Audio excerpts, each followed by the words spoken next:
امتحان لیتا ہے نعمتیں دے کر.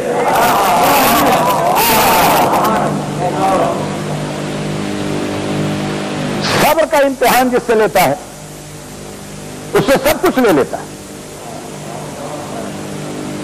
یہ ایک جملے پہ غور کیجئے گا کہ نظام اسلام میں نہ غربت عیب ہے نہ امیری ہنر ہے.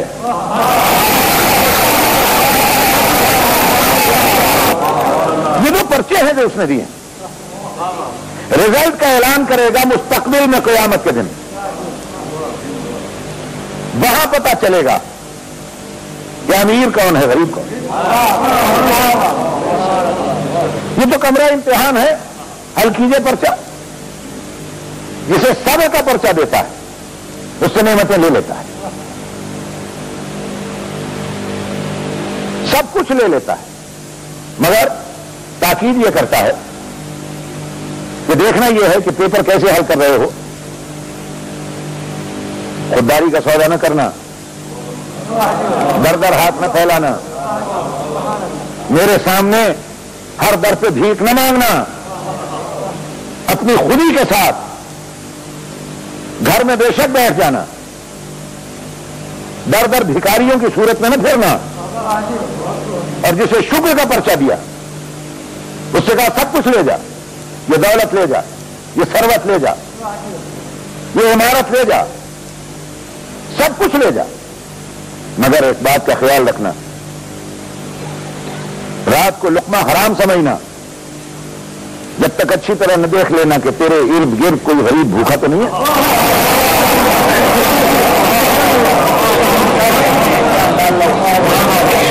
بیٹی کی شادی کرنے سے پہلے اور جہیز دینے سے پہلے دیکھ لینا کسی بیوہ کی بچی اس لیے تو نہیں محروم ہے کہ دینے کے لیے اس کے پاس ایک جوڑا کپڑا بھی نہیں ہے. تو جسے شکر کا پرچہ دیا اس سے کہا گھر گھر جا کے پتہ کر. جسے صبر کا پرچہ دیا اسے خودداری کے ساتھ بے شک گھر بٹھا دیا. اب آپ خود غور فرما لیں کہ اگر حقیقی معنوں میں پوری کائنات میں اور دنیا میں نظام اسلام نافذ ہو جائے تو نظام اسلامی میں امیر در بدر ہے یا غریب در بدر؟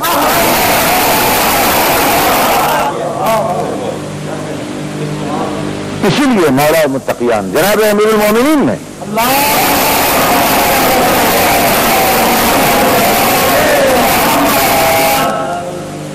علم پر زور دیتے تھے. پہلا حکم جو فرمایا تھا, ارشاد فرمایا تھا کہ میری حکومت میں اسلام کی روح کے مطابق کسی گھر کا کوئی بچہ تعلیم سے محروم نہیں رہے گا.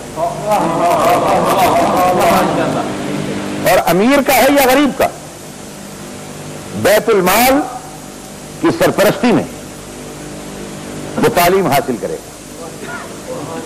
تو صلوات پڑھ لیجیے بابا جی علیہ.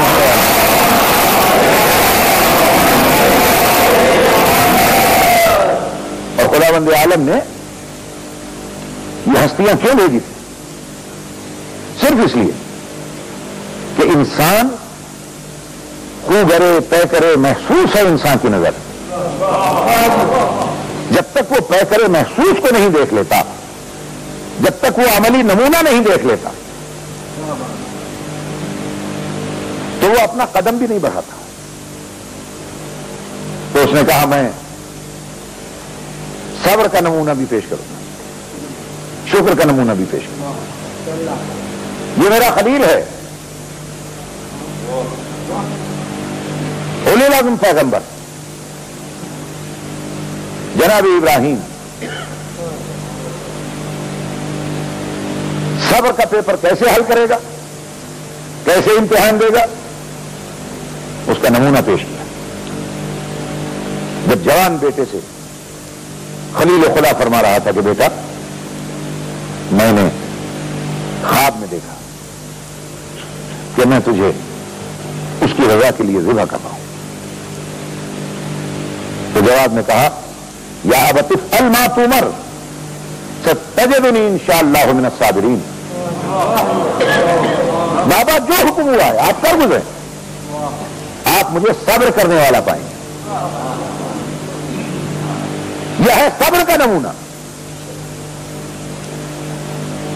بچپن کا عالم شہنشاہ کربلا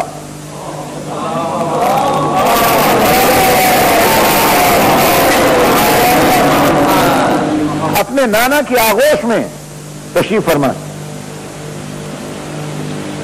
سرکار دو عالم پیار بھی کرتے جاتے ہیں اور فرما رہے ہیں میرے لال تجھے دین کی بقا کے لیے، اسلام کی بقا کے لیے جب بھی اس پر وقت پڑ گیا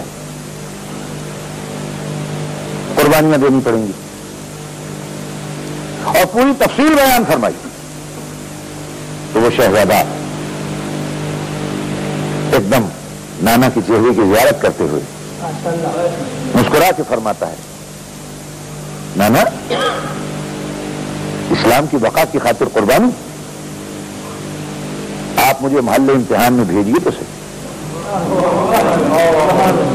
ستجدنی انشاءاللہ من الشاکرین، بابا آپ مجھے شکر کرنے والا پائیں.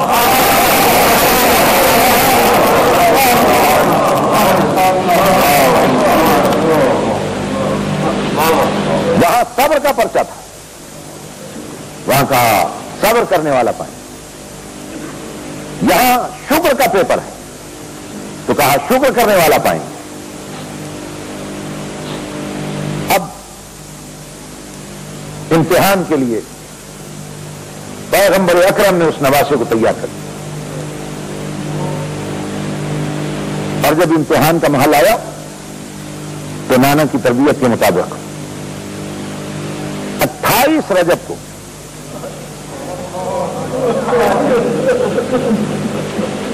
فاطمہ کا لال روانہ ہوا. اور کس وقت روانہ ہوا، کس حال میں روانہ ہوا، تاریخیں گواہ ہیں. خرج الحسین من المدینہ بنصف اللیل، فاطمہ کا لال آدھی رات کو مدینے سے نکلا.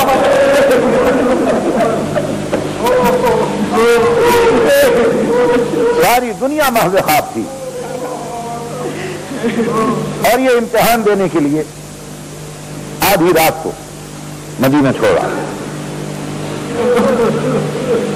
مکہ مکرمہ میں تشریف لائے 6 شعبان کو.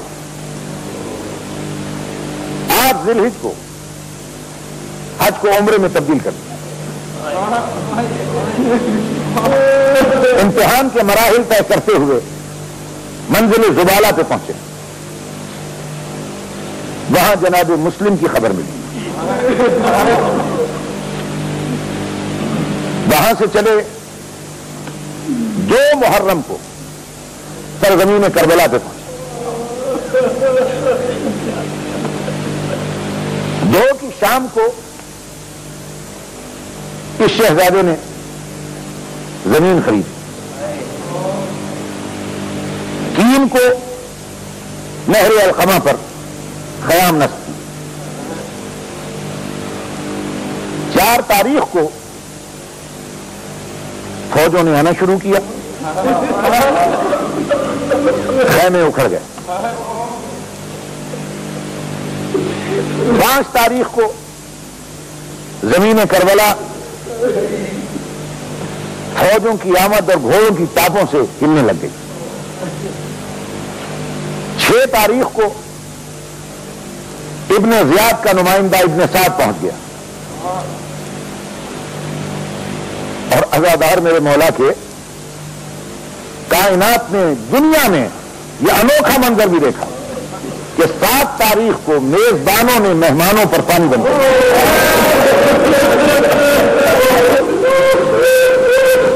8 تاریخ کو ہر طرف سے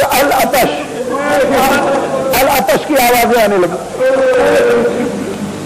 9 تاریخ کو فاطمہ کا لال ہر طرف سے گھر گیا.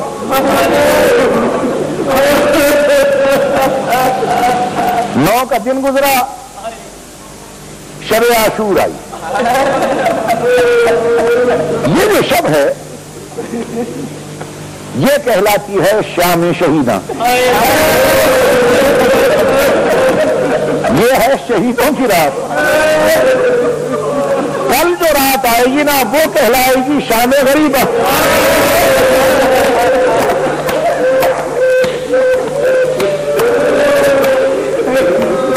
وہ غریبوں کی رات کہلاتی ہے. جناب سیدہ کے لال نے ایک انوکھا دربار لگایا ہے شب عاشور، اور یہ رات بھی فرزند رسول نے عبادت کے لیے مانگ کے لیے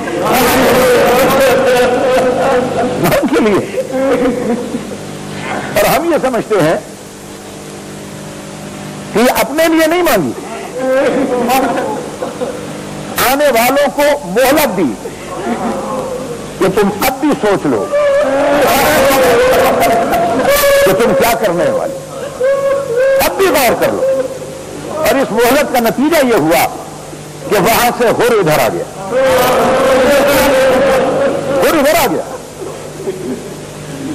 یہ پہلا امتحان ہے فاطمہ کے لال کا کہ اتنا بڑا مجرم آیا ہے کہ جس نے رستہ بھی روکا تھا، جس نے لگام میں ہاتھ ڈال کے کھینچا تھا.